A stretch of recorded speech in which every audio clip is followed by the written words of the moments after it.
नमस्कार, डिकोडिंग 24/7 में आपका स्वागत है। मैं हूँ राकेश त्रिपाठी। बिहार में जैसा कि हर बार मैं कहता हूँ, तस्वीरें दिन-रात बदलती रह रही हैं आजकल। आज नया जो डेवलपमेंट है, वो बहुत अ, धमाकेदार है। उसे समझने के लिए हमारे साथ हरीश हैं। हरीश अ, आई एम श्योर बहुत थक चुके होंगे, लेकिन अभी तो चुनावी रण शुरू हुआ है बिहार में। घूम रहे हैं, हर कॉन्स्टिट्यूएंसी में जा रहे हैं, लोगों से मिल रहे हैं। हरीश, आपका स्वागत है। बहुत बहुत धन्यवाद सर। हरीश भाई, ये क्या हुआ? तेजस्वी ने जो ये बड़ा सा ऐलान कर दिया एक, कि वो 3 करोड़ परिवार हैं तो हर घर से एक सरकारी नौकरी, इसका क्या राज है? ये कैसे होगा? सर ये पिछले 15 दिनों में जो वैक्यूम क्रिएट हुआ था विपक्ष में, जो हाँ। महागठबंधन की सारी लाइमलाइट प्रशांत किशोर लेके जा रहे थे, ये बस उसको हम्म। काउंटर करने का एक प्रयास है। जैसे इस पूरे सियासी सरगर्मी में तेजस्वी कहीं गुम से हो गए हैं, क्योंकि उन्होंने जो भी चुनावी वादे किए थे लोगों के बीच में, लगभग लगभग नीतीश ने ऐसा इक्का फेंका है सर कि सारे उनके चुनावी वादों को ये पूरा कर रहे हैं। अब और जो पोल खोल करना तेजस्वी को चाहिए, वो पोल खोल पीके कर रहे हैं। तो लाइमलाइट में दो ही बने हुए हैं, या तो एनडीए या तो प्रशांत किशोर। अब सर, जैसे तेजस्वी को किसी ने जब ये एक सजेशन दिए हुए कि भाई मीडिया में बने रहना सबसे ज्यादा जरूरी है, तो उन्होंने भी सोचा होगा कि 15 लाख मोदी जी ने भी नहीं दिए हैं, तो हम भी कम से कम ये कह सकते हैं कि नहीं, हर घर में एक नौकरी दे देंगे। चाहे वो गरीब बैठे न बैठे, चाहे वो जीडीपी से मिले ना मिले, चाहे बिहार में उतने पैसे हो ना हो, पर ये कह देने मात्र से सर, हम कम से कम ये बात तो कर रहे हैं कि तेजस्वी ने कुछ कहा है। वरना तो तेजस्वी जी हाशिए पे दिख रहे थे, राजनीतिक रूप से भले से सशक्त हो, पर मीडिया में तो कम से कम यही दिख रहा था सर। क्या हाशिए पर दिखने की शुरुआत तेजस्वी की राहुल गांधी की वोट अधिकार यात्रा से शुरू हो गई थी? जी सर, शुरुआत तो सर वहीं से हुई थी। शुरुआत इसलिए वहां से हुई थी क्योंकि जो तेजस्वी नौकरियों पे, पलायन पे और गरीबी पे बात कर रहे थे, अचानक से वो तेजस्वी वोट चोरी पे बात करने लगे। और राहुल गांधी का जैसे होता है हर चुनाव में, कुछ दिन एक्टिव रहते हैं, फिर वो ऐसे गायब होते हैं सर कि वो दिखते ही नहीं है। तो वो कुछ दिन आए, जो सही चीजें चल रही थी उसको थोड़ा, उस लीग को थोड़ा गड़बड़ किया उन्होंने, तो चले गए। अब वो भी नहीं है और तेजस्वी भी नहीं है। तेजस्वी तो बिहार में ही है और खबरों में नहीं है, और राहुल बिहार में भी नहीं है, खबरों में भी नहीं है। तो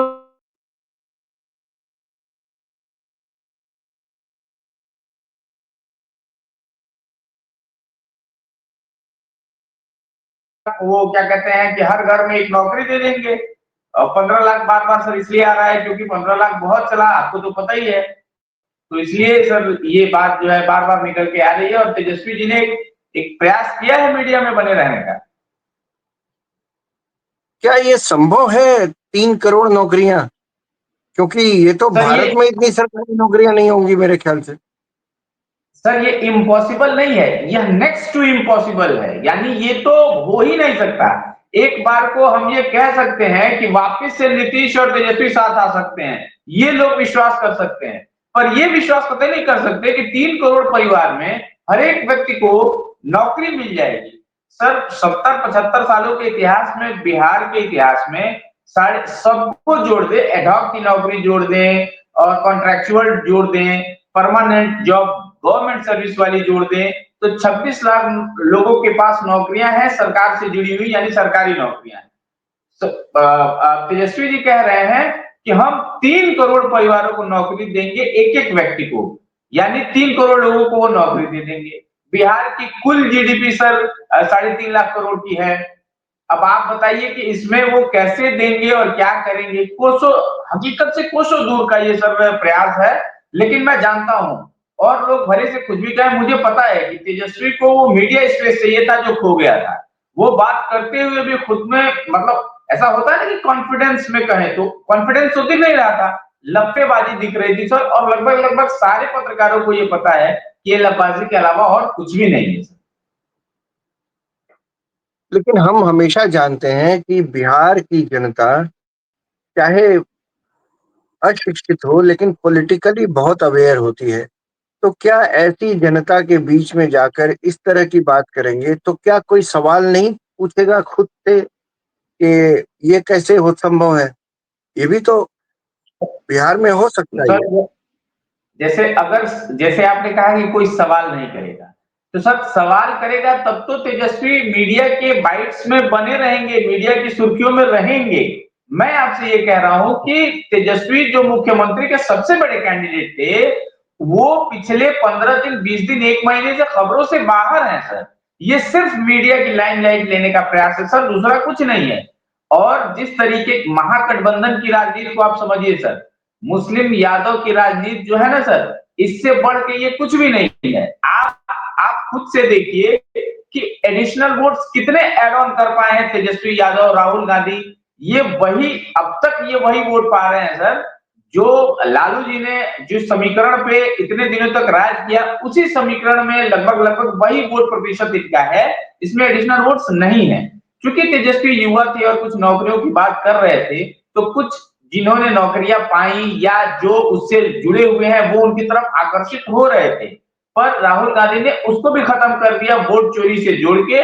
और जो नए वोट, जो एडिशनल वोट्स आने वाले थे सर, कोई मिला जुला के वो भी जाते रहे। अब तेजस्वी जी को ये समझ आया है कि अगर चुनाव में बने रहना है तो फिर मीडिया में भी बने रहना पड़ेगा, और मीडिया में सर बने रहने के लिए तो कुछ तो उटपटांग बोलना ही पड़ेगा, तभी मीडिया में रहना पड़ेगा। तो सर उसी का एक प्रयास है और दूसरा कुछ भी नहीं। आपने कुछ दिन पहले हमारे ही चैनल पर एक खबर दी थी, खबर ब्रेक की थी कि लालू यादव ने तेजस्वी को बुलाकर बहुत डाँटा है और उनको कहा है कि जितनी जल्दी से जल्दी हो सके राहुल गांधी से दूरी बना लें। बाद में ये खबर बिल्कुल पुख्ता पाई गई और क्या आपको उस खबर के आलोक में आपको ये लगता है कि इस बार भी मीडिया में बने रहने के लिए एक मुद्दा उछालना और वो मुद्दा क्या हो, ये भी लालू यादव की तरफ से ही आया होगा क्या? क्योंकि लालू सर यादव तो जैसे मीडिया के बहुत प्यारे लाडले थे। जैसे जो पिताजी ने जो कर लिया है, जो ख्याति पिताजी को प्राप्त थी, वो तो कभी पुत्र को प्राप्त नहीं होगी सर।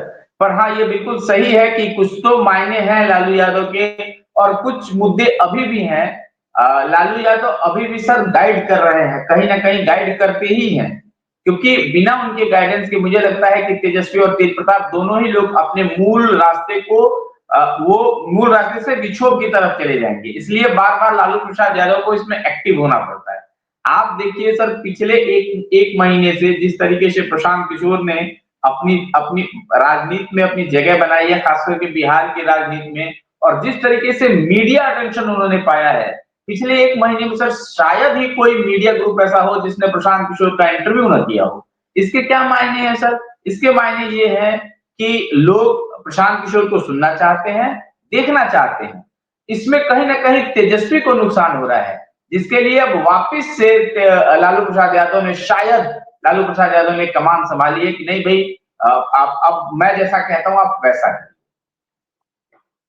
लेकिन हरीश, जिस पार्टी के सबसे बड़े नेता को, जो चीफ मिनिस्टर का चेहरा हो, अगर चुनाव से ठीक 1 महीने पहले उसको खबरों में आने के लिए मुद्दा क्रिएट करना पड़े, तो क्या उनकी क्या संभावनाएँ हैं आने वाले चुनाव के नतीजे के दिन जो है 14 नवंबर को, हम क्या देखने वाले हैं? सर जैसे मैंने पहले भी कहा, एक बार फिर आपको ये बात कहता हूं, जैसे तेजस्वी जिन नारों के साथ चुनाव में उतरने वाले थे, वो या तो नीतीश कुमार ने उसको पूरा कर दिया। जैसे वो ये कह रहे थे कि भाई हम नौकरियां, इतनी नौकरियां देंगे। आप बिहार सरकार में लगातार पिछले 6 महीने का रिकॉर्ड उठा के देखिए सर, कितनी वैकेंसीज आई हैं, पहली बात। दूसरी बात, वो कह रहे थे माई बहन योजना में हम 2,000 रुपए देंगे, तो वो 2,000 का कह रहे थे, नीतीश कुमार ने 10-10 हजार रुपए दिए हैं महिलाओं को। तीसरी बात ये है सर कि वो कह रहे थे कि जैसे पलायन को रोकने के लिए भी हम प्रयास करेंगे। मुझे लगता है कि नीतीश कुमार और एनडीए गठबंधन ने भी अभी तय कर लिया है कि पलायन को रोकने के लिए चाहे जो बन पड़ेगा वो करेंगे। सबसे बड़ी बात यह है सर कि पीके पीके फैक्टर एक ऐसा फैक्टर है जो दोनों को नुकसान कर रहा है, एनडीए को और महागठबंधन को। ये जिस तरीके से एनडीए ने अपनी रणनीति बनाई है, या जिस तरीके से महागठबंधन ने अपनी रणनीति बनाई थी, इन दोनों की रणनीति को खराब करने का काम प्रशांत किशोर ने किया है। और युवाओं बिलीव सर कि इस बार चुनाव उस पिच पे हो रहा है जिस पिच को प्रशांत किशोर ने तैयार किया। हम जरूर प्रशांत किशोर पर भी बात करेंगे। अभी तो ये बताइए कि कांग्रेस थोड़ा सा कॉन्फिडेंट दिख रही है। अब कांग्रेस का सलीका ये है बातचीत करने का कि वो कहते हैं कि हम तय करेंगे सीटों की संख्या। तो क्या इसके इसके इसके मूल में ये थिंकिंग है, ये चिंतन है कि हमारे पास खोने को तो कुछ है नहीं, तो पाने के लिए सर ही है देखिए, सब कुछ, तो एक बार। पहले भी कांग्रेस की स्थिति लगभग लगभग यही थी कि उनके पास खोने के लिए कुछ नहीं था। पर इस बार कांग्रेस में एक पॉजिटिव चीज दिखी है, वो ये दिखी है कि कम से कम वो लालू प्रसाद यादव और तेजस्वी यादव की आंखों में आंखें डाल के ये कह रहे हैं कि नहीं भाई, हमको इतनी सीटें चाहिए, हम इतनी सीटों पर ही चुनाव लड़ेंगे। और सर पिछले एक हफ्ते से तेजस्वी यादव मीडिया में नहीं आ पा रहे थे। इसका कहीं ना कहीं एक बहुत बड़ा कारण ये था सर कि वो सीट शेयरिंग को लेके परेशान है। अब मैं आपको सर महागठबंधन की एक चीज बताता हूं, जिसमें कांग्रेस का भी रोल बहुत एक्टिव हो चुका है। पहले राजद जो है अपने कंधे पे महागठबंधन को लेके चलती थी, पर सर इस बार कांग्रेस ने भी तय किया है कि इस बार वो भी मजबूती से चुनाव लड़ेंगे और डट के मुकाबला करेंगे। उसका सबसे बड़ा कारण ये है कि पप्पू यादव और कन्हैया कुमार जैसे नेता अब तैयार हो चुके हैं कि हम जमीनी स्तर पे भी अपने बैनर तले यानी कांग्रेस के बैनर तले काम करेंगे, और जो कांग्रेस की सियासी पिच है जो जो लगभग लगभग खत्म हो गई थी, उसको बनाने का काम कर रहे हैं। और यही कारण है सर कि कांग्रेस इस बार बिल्कुल आंख में आंख डाल के अपनी सीटों की मांग कर रही है। और जितने सीटों की वो मांग कर रही है उससे लबोलुआब 10 सीटें कम होंगी, पर कांग्रेस को 58, 55, 60 सीटें मिल जाएंगी। आपको लगता है कन्हैया में इतनी दम है कि वो कांग्रेस को जमीन तैयार कर सके कांग्रेस के लिए वहां बिहार में? सर कन्हैया तपे हुए राजनेता हैं, छात्र राजनीति से आए हैं, और इस समय छात्र नेताओं की बेहद बड़ी कमी है सर भारतीय राजनीति में। जैसे पहले चंद्रशेखर तरीके के जो राजनेता थे वह भी छात्र जीवन से निकल के आते थे, अरुण जेटली और इस तरीके के लोग छात्र राजनीति से निकल के कितने शिखर पे पहुंचे सर। पर छात्र राजनीति से अब उस तरीके के मजे हुए नेता नहीं आ रहे। लास्ट जो एक होप है सर, उस वो कन्हैया कुमार में दिखती है, और कहीं ना कहीं वो मजे हुए राजनेता भी हैं सर। और अगर कांग्रेस ने उनको फ्री हैंड दिया तो कांग्रेस बिहार में निश्चित रूप से कुछ अच्छा कर सकती है। लेकिन वो दूर की बात है, अभी तो नहीं, पर अगर कन्हैया मेहनत करते हैं बिहार में तो कहीं ना कहीं वो अपनी सियासी पिच, कांग्रेस की सियासी पिच तैयार कर पाएंगे सर। कोई ऐसी कांग्रेस की स्ट्रेटेजी सामने आई है जो जिसको आप शेयर कर सकें, बिसाइड्स सीटों का जो बंटवारा है उसको लेकर महागठबंधन की रणनीति क्या होगी? किन मुद्दों को लेकर सामने जाएंगे? कौन सी पार्टी क्या मुद्दा उठाएगी? कुछ इस तरह का कुछ आपको लगा है वहां? सर जैसे ये जो महागठबंधन है यह मुद्दों के ऊपर का गठबंधन है नहीं सर, ये जातियों के इक्वेशन के ऊपर का गठबंधन है सर। और इसमें जो भी, चाहे वो कांग्रेस हो, चाहे वो राजद हो, चाहे वो वीआईपी हो, चाहे लेफ्ट हो, ये पार्टियां सिर्फ इसलिए एकजुट हुई है सर क्योंकि एक जो उनका जातिगत इक्वेशन है, एक तो वो न टूट पाए, दूसरा जो उनके फेवर का वोट है वो न छिटक पाए, जिसकी वजह से सर ये लोग आपस में मिले हुए हैं। आपको पता है सर, इसके पहले भी आपने इंडी गठबंधन, आपको याद होगा, इससे ज्यादा मैं नहीं कहूंगा कि सर स्वार्थ के चक्कर में ये गठबंधन बना हुआ है सर, ये आपको पता ही है। और जब तक स्वार्थ सिद्धि होती रहेगी तब तक ये गठबंधन चलता रहेगा सर।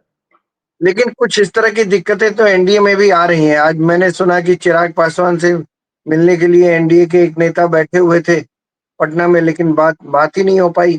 फिर बाद में पता चला कि बात हो गई, मुलाकात हो गई। तो असल में ये सर एनडीए का भी लगभग लगभग यही मामला है। पर सर क्या है कि जो दल, जो अलायंस सत्ता के करीब रहता है ना सर, उसमें एडहेसिव अच्छा रहता है, वो जुड़ जाते हैं। तो जैसे कहने का मतलब ये है कि सर केंद्र में भी भारतीय जनता पार्टी की सरकार है और राज्य में भी भारतीय जनता पार्टी की सरकार है, तो ये बहुत कम चांसेस हैं इसके कि चिराग पासवान इनसे दूर चले जाएं। क्योंकि आपको याद होगा सर कि 5 सांसद जीत के गए हैं उनके, और कहीं ना कहीं चिराग पासवान को ये पता है सर कि भारतीय जनता पार्टी से दूर रहना उनकी सियासी जो एक गुणा गणित है उसके लिए नुकसानदायक हो सकता है, तो ये बात उनको बहुत अच्छे से पता है। हाँ, ये ज़रूर है कि रूठने मनाने का कार्यक्रम तो चलता रहेगा सर जब तक चुनाव नहीं हो जाता। पर मुझे लगता है कि ये सिर्फ़ अपनी सीटें बढ़वा लेने का एक तरीका है, लेकिन ज़्यादा कुछ नहीं है। और मुझे लगता है सर कि एनडीए में जितने भी अलायंस हैं वो चाहे सीटें कम हो पर वो अलायंस नहीं छोड़ना चाहेंगे, जो मेरी समझ में जो चीज़ आती है सर। रूठने मनाने की एक वजह ये भी होती है, पोस्चरिंग होती है शायद, कि चिराग पासवान अपने कंस्टिट्यूएंसी को एड्रेस कर रहे होंगे जब, तो वो बता सकेंगे कि देखो मैंने कितनी कोशिश की थी कि हमारे लिए, तुम सबके लिए, कि हमारी सीटें ज़्यादा हों। तो ये पोस्चरिंग भी शायद होती हो कहीं। बिल्कुल सर, ये पोस्चरिंग का ही मामला है और आपको तो पता है सर कि एक बार पोस्चरिंग दिखाने के चक्कर में 42 सीटों पे जदयू आ गई थी और ये कमाल उनके अलायंस ने ही किया था। ये अब चिराग पासवान के पता नहीं दिमाग में क्या आया और उन्होंने अलग से चुनाव लड़ने की घोषणा कर दी, लड़े भी और जदयू को बहुत नुकसान कर गए। तो मुझे लगता है सर कि पोस्चरिंग के अलावा एक ये भी बात है सर कि कहीं न कहीं उनको एनडीए के जो मुद्दे हैं और जिस तरीके से एनडीए गवर्नमेंट ने काम किया है, इससे कहीं न कहीं असंतोष तो है चिराग पासवान के पास, पर वो जानते हैं कि अभी सत्ता से दूर रहना उनके लिए खतरनाक साबित हो सकता है कि एक नई पार्टी है, उसको जोड़ के रखना है, उसको खड़ा करना है, कार्यकर्ताओं को अपने अपने साथ रखना है, तो सत्ता के ताकत से सर ये चीज़ें चलती हैं। इसलिए चिराग पासवान अभी सत्ता से दूर नहीं हो सकते। एक खबर ये भी है कि जीतन राम मांझी दोहरी चाल चल रहे हैं, 15 सीटें भी मांग रहे हैं, फिर कहते हैं कि तो बिना कोई सीट नहीं देंगे तो भी रहेंगे। फिर पता चलता है कि तेजस्वी से उनका कोई आदमी मिला है पटना में। तो ये सब क्या अब खबरें हैं, इनमें कितनी सच्चाई तब है? अब खुल के जीतन राम मांझी तो ये कह नहीं सकते कि भाई हमने तेजस्वी से मुलाकात की है, क्योंकि क्या पता इसी ईडी का दिमाग घूम जाए और कब बिहार में छापे पड़ने लग जाएं और किसके ऊपर छापे पड़ जाएं सर, इसका तो कोई भरोसा है नहीं। तो ये ऐसे जो भी नेता हैं सर, कुछ तो मन से होते हैं, कुछ डर में भी होते हैं कि भाई कल को जेल के अंदर कौन जाए। 70 साल की उम्र में बुढ़ापे में सर जेल बड़ा कष्टदायक हो सकता है। तो अंदर अंदर खाने वो बात कर रहे हैं, उनको ये लगा होगा कि भाई हमको एनडीए अगर सीट नहीं देती है तो हम चले जाएंगे तेजस्वी के पास, और इसलिए उन्होंने बातचीत करने के लिए किसी को भेजा होगा। पर अब उनको ये समझ आ गया होगा सर कि बीजेपी केंद्र में है और ईडी कभी भी बिहार की तरफ अपना रुख कर सकती है, जिसकी वजह से वो वापस अपने कैंप में ही रहेंगे, वो कहीं नहीं जाने वाले हैं सर, मैं आपको पहले बताता हूँ। और राजनीति में तो ये सारी चीजें चलती रहती हैं सर। एक खबर योगी आदित्यनाथ को भी लेकर है, उन्होंने फिर से 80-20 वाली बात कर दी है वहां जाकर। तो आपको लगता है कि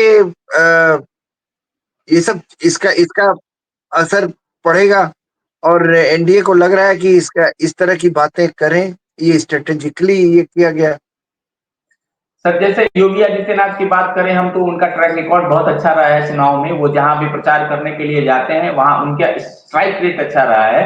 और बिहार जैसे सर डेड पॉलिटिकल स्टेट है, यहाँ ये मान के चला जाता है कि वोटर जो है वो अपनी जातियों में बढ़ जाते हैं, जिसकी वजह से योगी जी को भेजा गया है। और आपको पता है सर कि योगी जी कन्विंसिंग लगते हैं, क्योंकि उत्तर प्रदेश की सीमा बिहार से लगती हुई है और बुलडोजर जो है कई बार चलते चलते बुलडोजर बिहार के रास्तों पे भी चला जाता है। तो वहां के वोटर्स भी उनमें क्रेज है योगी आदित्यनाथ का, कहीं ना कहीं कुछ ना कुछ तो सर पॉजिटिव रिस्पांस आएगा ही इसका, बटेंगे तो कटेंगे। इसमें तो कोई दो राय नहीं है। एडमिनिस्ट्रेटिव शार्पनेस जो इस सरकार में दिखी है, योगी की सरकार में, पिछले 10 साल की बात करें तो जब से वो आए हैं 2017 से, तो वो जो है वो और किसी में, पीछे की बहुत सारी सरकारों में नहीं थी। इसमें कोई दो राय नहीं है, मानना पड़ेगा। अब एक खास मोहरा है इस चुनाव का, प्रशांत किशोर। प्रशांत किशोर 3 साल से भटक रहे हैं बिहार की सड़क सड़क, गली गली, खेत खलिहान घूम रहे हैं और लोगों को समझने, लोगों से बात करने की कोशिश कर रहे हैं, लोगों को समझाने की कोशिश कर रहे हैं। कितना समझा पाए ये तो 14 नवंबर को पता चलेगा। लेकिन क्या पॉसिबिलिटीज लगती है? मैंने तो सुना है कि शायद वो कह रहे हैं कि वो राघोपुर से लड़ेंगे, लड़ पाएंगे क्या? सर इसके इसके पहले कि मैं आपको ये जवाब दूं कि वो राघोपुर से लड़ पाएंगे या नहीं और प्रशांत किशोर की क्या स्थिति है बिहार चुनाव में, मैं आपको एक बात व्यक्तिगत तौर पे सर बताना चाहता हूं कि यह आदमी हर रोज एक एक एक कदम आगे अपनी रणनीति में बढ़ता है और ये बड़े बड़े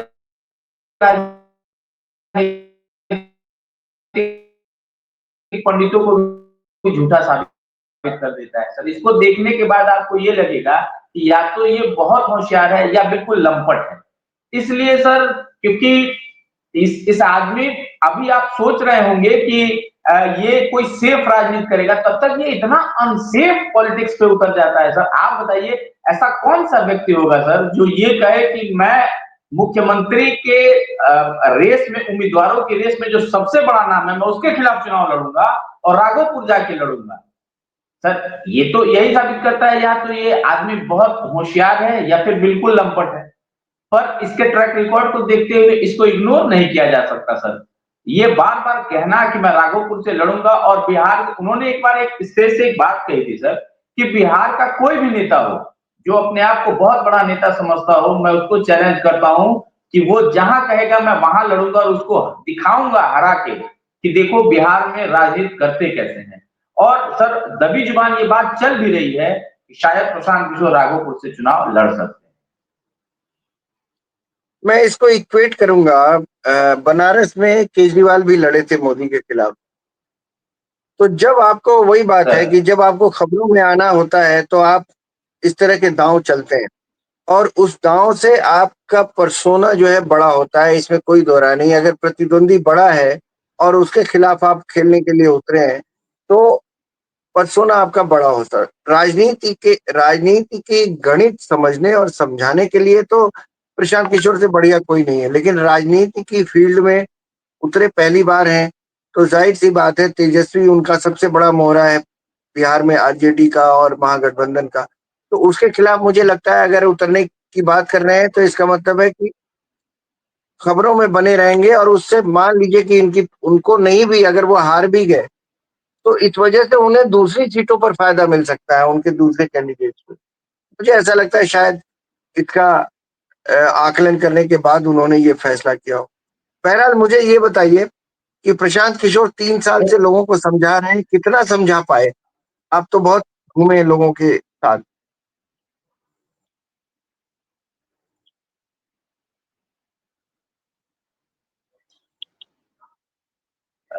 तो सर जैसा मैंने आपसे कहा और फिर एक बार कहता हूं कि आप एक बात बताइए, दिल्ली दिल्ली का कोई मीडिया हाउस, उसको क्या मजबूरी पड़ी है कि एक नया आदमी जो अपनी नई पार्टी बना के बिहार में लड़ रहा है चुनाव, उसका इंटरव्यू करने के लिए वो पटना आ रहे हैं।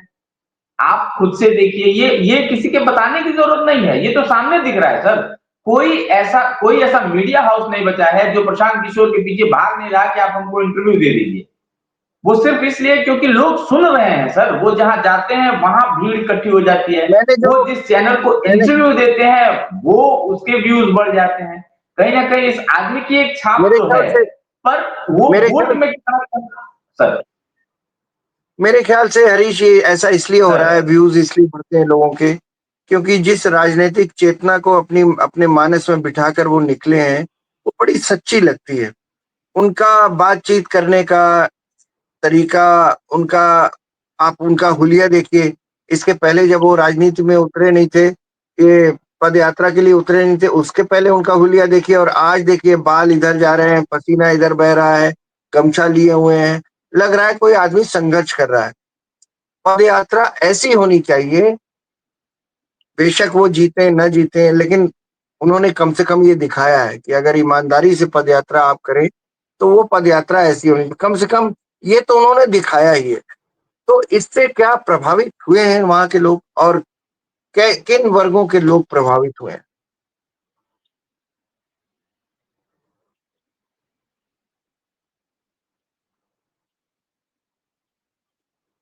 सर जो फर्स्ट वोटर होंगे, वे वोटर जो देश दुनिया घूम रहे हैं और जिनको एक आशा है कि शायद हम बिहार को कुछ परिवर्तित कर सकते हैं, ऐसे वोटर सर सबसे ज्यादा प्रशांत प्रशांत किशोर की तरफ जो है मूव करेंगे। एक बात मैं सर आपको बताना चाहता हूँ कि चाहे प्रशांत किशोर जीते या न जीते, वो एक अलग बात है। पर संघर्ष की राजनीति उस व्यक्ति ने 3 सालों में दिखाई है सर, इससे कोई इनकार नहीं कर सकता। ये जो एसी वो रूम तो की राजनीति चल रही थी ना पिछले दशक से सर, उस दशक को, उस मिथ्या को तोड़ने का प्रयास प्रशांत किशोर ने किया है। और इससे ये कहने में कोई गुरेज नहीं है कि उस आप सर, मैं कह रहा हूँ दुनिया को दिखाने के लिए ही सही, पर जो आदमी ऐशो आराम की जिंदगी जी सकता है, जो दिल्ली में बैठकर विदेशों में बैठकर भारत की राजनीति में एक्टिव रोल निभा सकता है, उसको ऐसी क्या आपदा आ पड़ी है, ऐसी क्या विपदा है सर कि वो बिहार में 3 साल से गलियों की खाक छान रहा है, लोगों से पीपल टू पीपल कनेक्ट करने का प्रयास कर रहा है। वो ठीक है सर, रिजल्ट जैसे खेल में कोई जीतता है, कोई हारता है, पर सर जो लड़ के हारता है ना सर, तालियां उसके लिए भी बजती हैं। और प्रशांत किशोर चाहे जीते या हारे, आप देखिएगा सर चुनाव खत्म होने के बाद तालियां उनके लिए बजेंगी, क्योंकि वह उस आदमी ने ये दिखाया है कि अगर मन से कोई प्रयास हो, सच्चा प्रयास हो, वो खुद भी कहते हैं कि स्वच्छ और साफ सुथरा प्रयास हो तो निश्चित रूप से लोग जुड़ते हैं। और मुझे लगता है सर कि युवा और एक खास वर्ग के लोग उनसे जुड़े, इसमें कहीं कोई दो राय नहीं है। मुझे भी लगता है हरीश के बदलाव की ये बयार मैं उसका स्वागत करता हूँ व्यक्तिगत तौर पर। सर और बेशक उसमें थोड़ी बहुत शंकाएं मेरी उम्र के लोगों में जरूर होती हैं, क्योंकि हम लोगों ने केजरीवाल को भी दिल्ली में देखा है। लेकिन हम उम्मीद करते हैं कि अब की बार ऐसा नहीं होगा। और प्रशांत किशोर अ, बेशक कुछ कम सीटें हो सकता है पाएं, लेकिन वो एक एक चेतावनी बने ऐसी पार्टियों के लिए। बेशक वो एनडीए हो, बीजेपी हो या महागठबंधन हो, बड़ी बड़ी पार्टियां हो, लेकिन ऐसी किसी एक पार्टी को चेतावनी जरूर बनना चाहिए, जिससे कि बाकी पार्टियां डरें कि अगर काम नहीं करेंगे तो ये छोटी पार्टी किसी दिन आके हमको रिप्लेस कर देगी। ये बहुत जरूरी है। और लोकतंत्र में शासन प्रशासन अच्छे से चले, इसके लिए ही चुनाव होते हैं और इसीलिए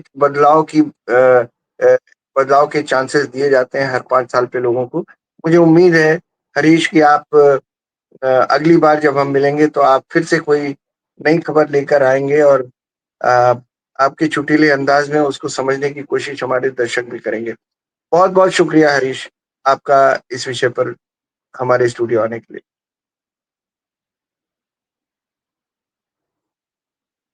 बहुत बहुत धन्यवाद सर, आपसे बात करके हमको अच्छा लगता है सर, और आज तो और भी मजा आया। बहुत बहुत धन्यवाद सर। धन्यवाद।